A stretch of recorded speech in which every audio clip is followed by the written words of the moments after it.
Hi everybody, Sean Bodine back here with another episode of Route X Lap Attack. This is way overdue, but we are going to be doing the Dodge Viper, the 2002 GTS. All the Dodge Vipers are pretty iconic in this color, so I thought why not do an iconic paint job? And thus, the 21st Century Zebra 3 was born. I have two different variations of the Viper in this paint job.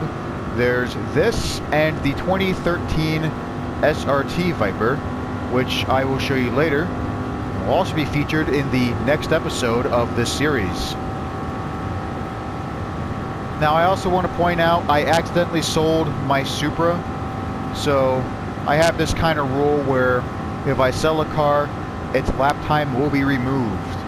This way I can have an easier time checking up on future cars that will be tested around here, because I think there's only a certain limit where you can have like 20 cars have their lap times on the leaderboard. Anywho, this car has a top speed of 230 if I remember correctly.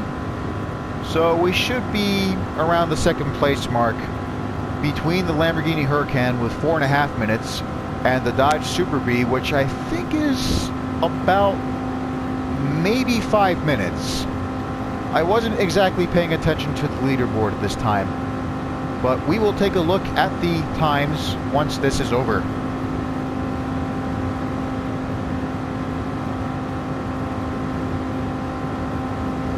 One reason why it took me a long time to get to this episode was because of my Thanksgiving vacation to Sacramento.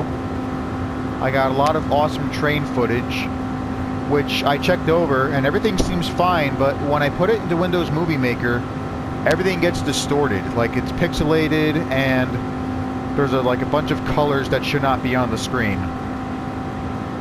I do have photos, that Microsoft thing where you can also edit videos, but I prefer Windows Movie Maker because for me it's kind of easier to use and you have more options on how you want to edit your clips.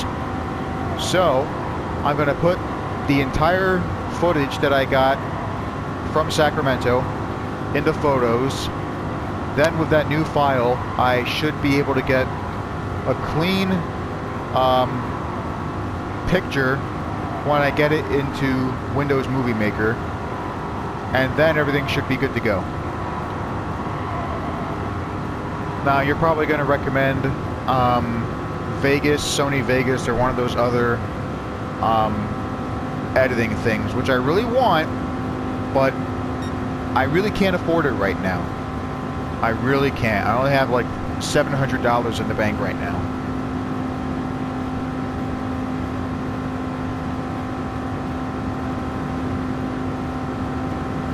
I really do want to be an actor. I did take some classes at Raritan Valley Community College, and I got some pretty good scores. Now I just got to find a place that has like plays or films, movies, or TV shows.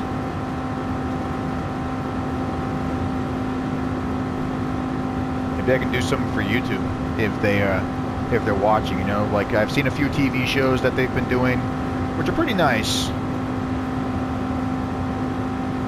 I really don't feel like monetizing though. That's another thing that came up to me. The reason why I don't monetize is because I don't want ads on my videos. So I just want my viewers to have an easy experience with what I put on this website. I myself hate those advertisements. Like, even if it's 30 seconds, you can't skip them. You know, like, you got a bunch of those ads that are 2 or 4 minutes long and it takes like 5 seconds and then you can skip it. But most ads, well, I shouldn't say most, but a majority of them you cannot skip after 5 seconds, even if it's like 15 or 30 seconds long, and I find that really annoying.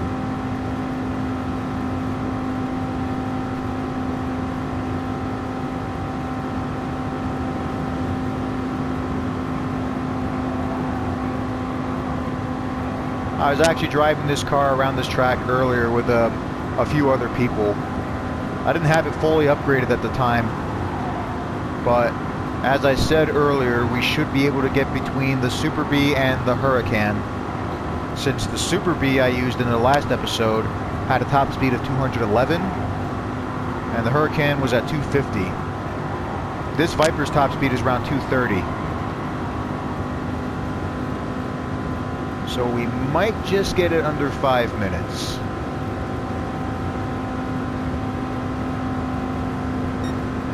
Alright, 4:57. Let's see how we did. Well, that's always good. I can make it more upgrades with those mileage points. Yep, we are between the Hurricane and Super Bee. I was way off with its time. I thought it was like exactly 5 minutes, but it appears to be 5.5. Now, next episode I will be using my 2013 Viper, which has the same paint job as this one. Until then, have a nice weekend.